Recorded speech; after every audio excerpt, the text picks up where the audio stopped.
right, welcome everyone. We're Semblance of Sanity. I'm Caleb. I'm Jacob. And we're here for Symphogear, Season 4, Episode 4. Fighting God. Mm-hmm. Okay, all right. That is something that the antagonists intend to do at some point. Tiki, your gumption is admirable. But we don't know what that means in terms of actually, fighting God. Because that's probably not a literal instance there, but it might be something into where it's an actual form of conflict with some kind of established order, but not necessarily a specific singular entity. But then we have Fine. Well, yeah, but then we have Fine that is being brought back up again and revealing in some ways the sordid, interesting past that she's had with the Bavarian Illuminati. Indeed. So that's going to be fun to then break down a little bit. Is the okay, so why did Fine and the Bavarian Illuminati not really see eye to eye a lot, given that, she wanted to at the very least make contact with God, so why couldn't you guys... You need to make contact with God in order to fight God, right? Too, yeah. So, not just to declare your love for... Right, exactly. But I will say, Bavarian Illuminati, you might want to figure out how to deal with Hibiki before you try and fight God, because, unless you think that Hibiki is more powerful than God. No, that's actually true. I mean, it probably is. Fist 1, reason 0. That's right. I absolutely believe that at some point Hibiki will probably fight God with the girls and have a resounding victory, and it'll be wonderful. Yeah. But yeah. And see, that's the thing. That's what they're doing, is that they're basically setting up our Symphogear users to be the perfect weapons to go and fight God with. We need to exactly. get to that point. Right, build an alliance. But probably not, now. Yeah, right. No. But y'all, without further ado, let's get into this. All right, everyone, now be sure to go check out the reaction portion of the video in the description below, then come back here for the discussion.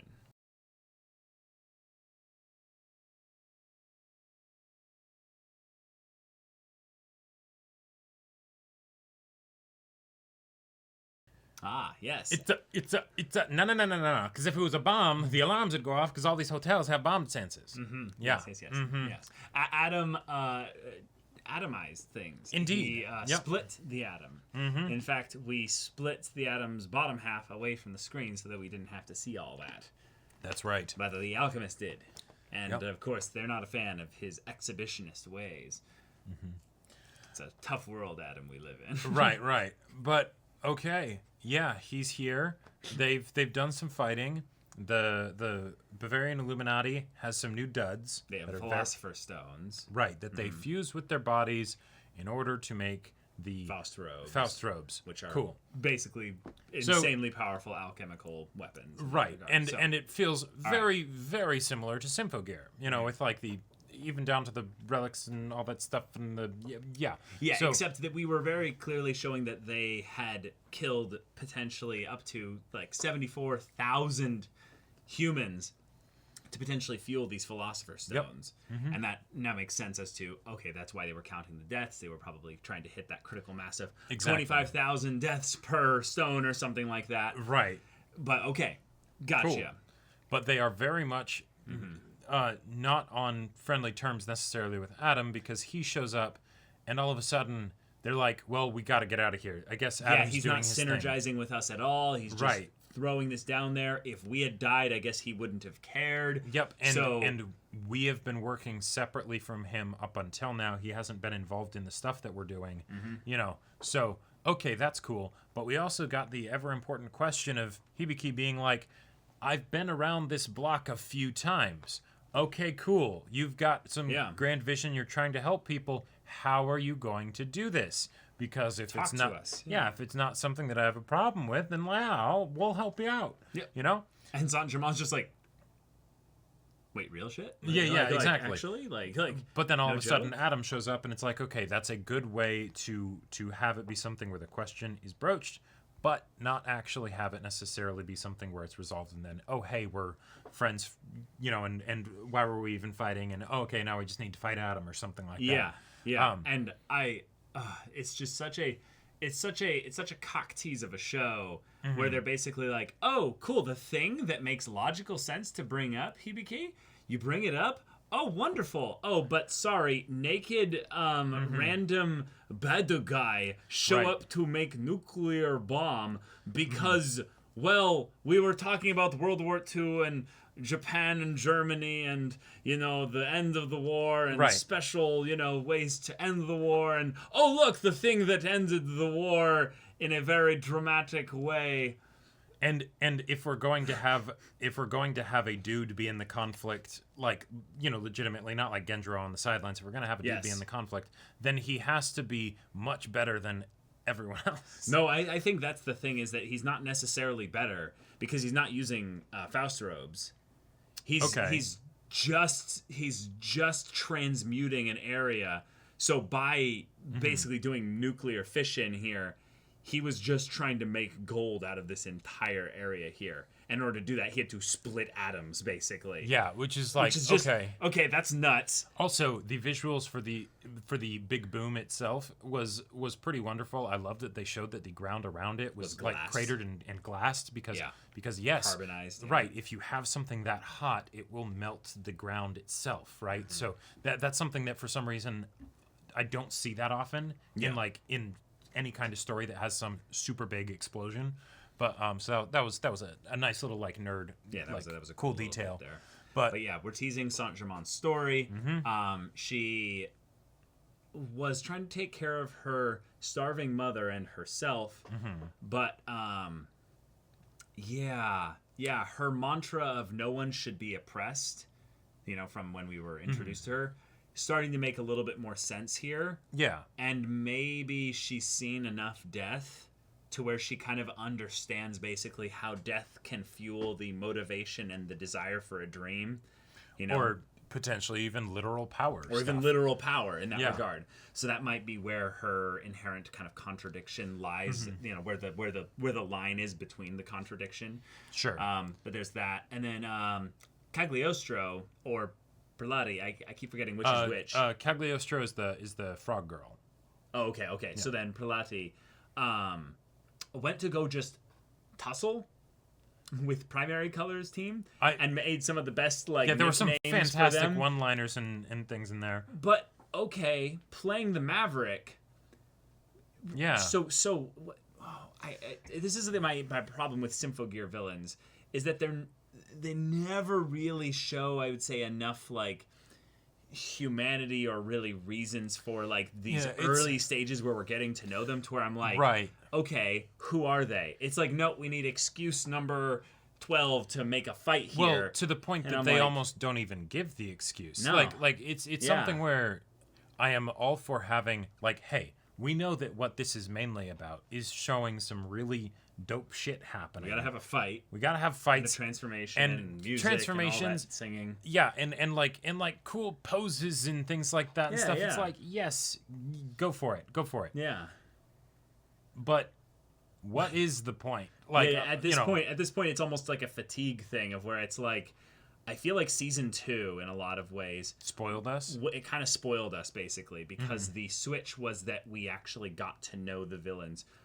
Really? To the point where we realized that they were almost never villains in their minds or what have you. But in more recent Symphogear stuff, we've just seen them say that we're the good guys, and then we have to wait 10 episodes before we find out really what they're about. When the reasons of why we have to wait seem more of just arbitrary, man behind the curtain, stuff rather than actual in universe. So when you have a character be like, I'm gonna go mess with them, I want to go play with them, and it's okay, that's a little creepy, but okay, what but you're gonna talk to them at the very least, right? That's showing at the very least interactions that could be interesting. It's showing individual agency, because if it's something that isn't related to their plans, then that could be an opportunity for characterization because then it's oh, what is this person doing? Okay, they're wanting to be playful with their food or the people that they're going to do battle with.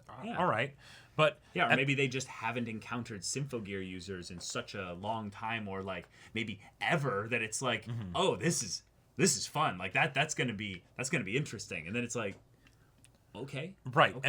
And then I find myself just being like, wait, so was there something with the grandma with the tomatoes, or was it just to have the metaphor of the people exactly. and stuff like that. Yep, which is fun. That's great and all. Yeah, and then again, it makes the best character interactions the ones that focus on our season 2 and older antagonists, where they keep getting characterized and have these wonderful little moments of where it's like, okay, they're in a tough environmental situation right now. Who are they going to become in the midst of that? Or will you allow the environment and the pressure of that to turn you sweeter, or will it dry you up? No, if anything, they shine brighter in the harsher environments. They're doing the sweet little things of like, hey, we'll just get you coffee. We'll just do a little thing that we can. It's like, I get it. Yeah, that's awesome. It's fascinating how interesting a character's struggle is compared to the, oh, well, I just want to have fun, so I'm going to do a thing. You know what? You know what we need for this? To it, really, well, and I mean, she seemed like she was struggling when Hibiki punched her in the stomach. That was, but yeah, there's this part of me that's like, I want more slice of life moments with all of the characters in general, but also with the antagonists. And it doesn't have to be like literal what we would think of slice of life, but just seeing them engage with each other as people.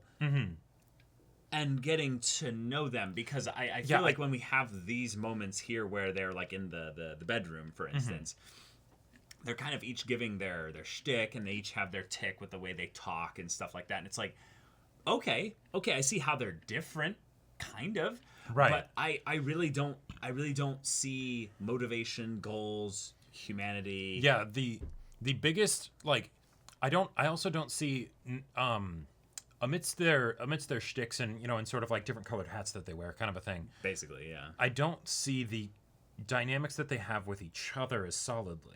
With the season 2 antagonists, we got Shirabe and Kirika, who kind of came prepackaged, and then we had Maria and Mama. Right. Yeah.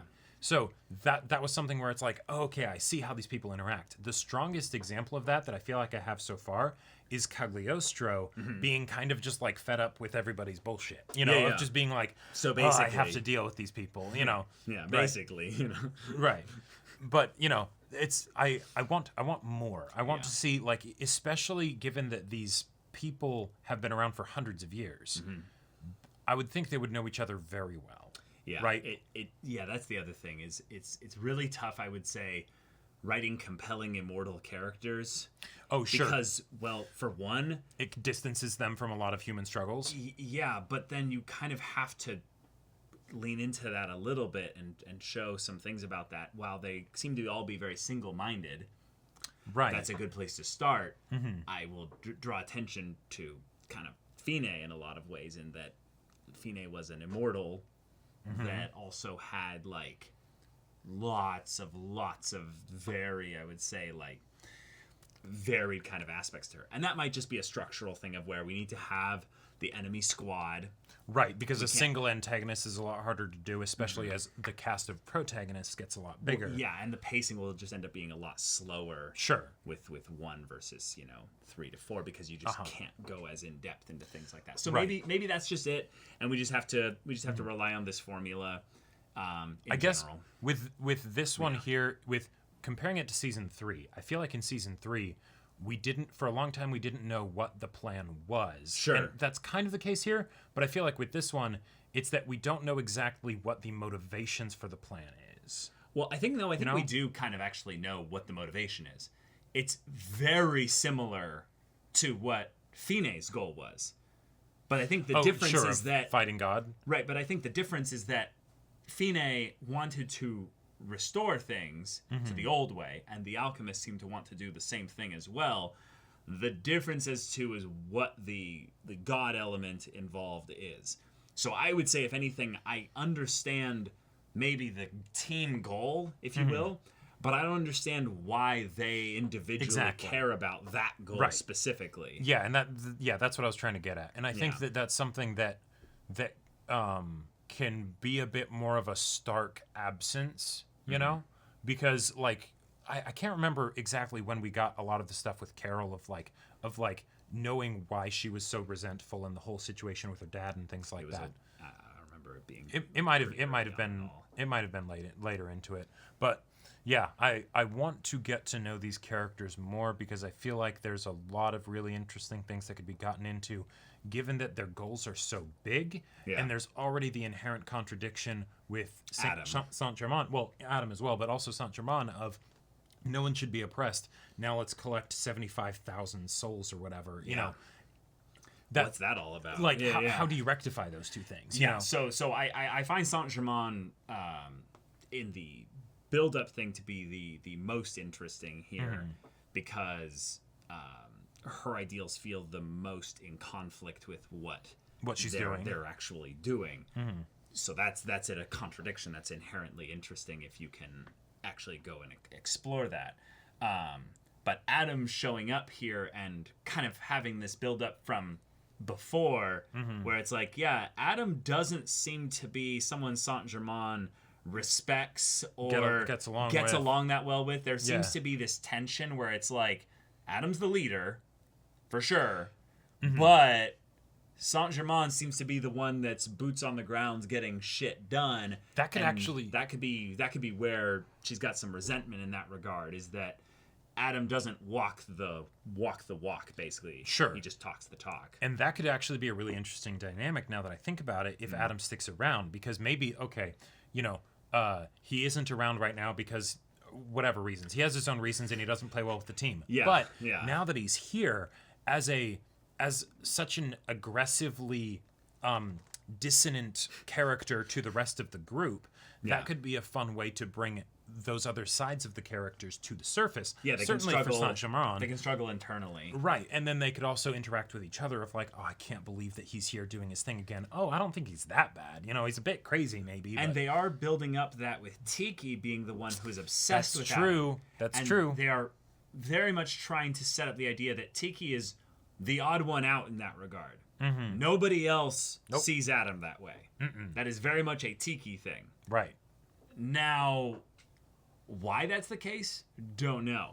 They might be going for a little bit of the Adam has the one that actually has the god complex amongst them, and Saint-Germain, Prelati, and Cagliostro are all very human in their motivations. Okay, basically, yeah, I like that. And probably just because they're human, they just probably have attained immortality through alchemy. Adam is definitely more egotistical than all of them combined, as just we've seen in the dramatically JoJo-esque introduction. Oh yeah, And in some ways that makes me less interested in Adam and more interested in the girls, right? Which is cool, but I would love to see that followed up in the next episode. So I basically am just saying, hey, cool.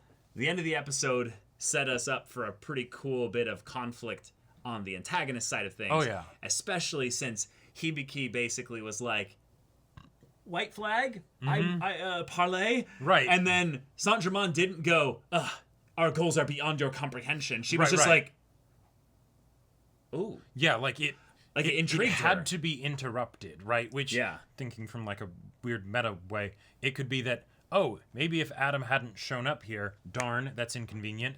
Maybe things would have resolved a lot sooner than would have been convenient for a one-core season, or something like that, right?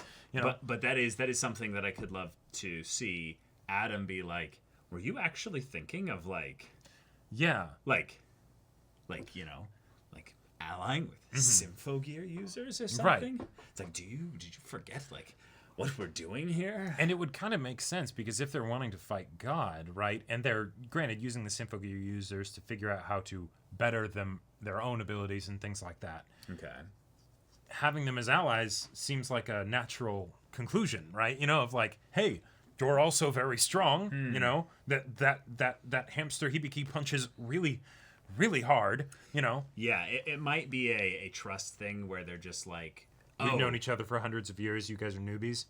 Oh, well, no, just the idea of like, you could say whatever you want, but actually when we get right down to it, if we told you that we needed to kill another 25,000 to save 7 billion, would you guys actually be willing to do that? And it's the thing of like, well, no, actually, Hibiki wants to hold everybody's hands and punch through to tomorrow with her Giga Drill. And then that could punch be an break, you know? Right. And then that could be an opportunity for them to be like, but what about you, Chris? Because you shot that kid's leg off. You know, like, you know, it's not quite so clear cut. And then right. Chris would freak out, and then, you know, her friends and that would be console her thematically relevant and consistent and interesting. So let's have that be brought up soon as possible. Right. Whatever it ends up being. Right. Yeah. Yes. Love that. Yeah. Okay. Adam's here. They've got a method with their lapis philosophorum or whatever the stuff was, their Faust robes to desync them essentially from their overdrive Dan's life. That was interesting. They specifically undid the ignite, but they kept their Symphogear. Right, that was the kind of thing it's where not absorption like it was in previous stuff. Yeah, I thought it was going to be something where it's like we overpower you so much that your Symphogear just sort of explodes off of your or whatever, you know, or something like that, like we've seen before. But it was just the ignite, module. Yeah. Which maybe that just means that Carol needs to come up with some new transformation stuff or something. I don't know. Yeah, it could be something with regards to what's actually happening to the users when the Ignite module happens. Yeah. And that's something that is loosely or like, well, actually, no, it kind of is based on where Ignite module came about in season 3. Like it was right. Yeah, it was a way. They were using through alchemy. Right, and they the Bavarian Illuminati was mentioning how we were only able to do this because of that research that was done, I believe, in season 3. Okay, that's cool. Elfman and everything. So so let's see how that gets followed up on then. Yeah. Right, yeah. More bridging of the power uses and the magic systems to converge to a point where then we can end up, you know, hand-holding, and Gurren Laganing this shit, basically. That's right, you know. yes. So, yeah. Y'all, thank you so much for watching this episode's reaction and discussion. If you want to see the next episode's reaction and discussion right now, though, go check out the link in the description below for our Patreon. You can get an early access there. You can watch full-length timer reactions there, and all this comes with Discord access. You can chat with us in the community there about this show, about anime in general, and also be sure to check out our Twitch channel. We stream every weekday. The info's in the description. Yeah, so if any of that interests you, we'll see you there. But until then, we're Semblance of Sanity. I'm Caleb. I'm Jacob. And we'll see you all next time.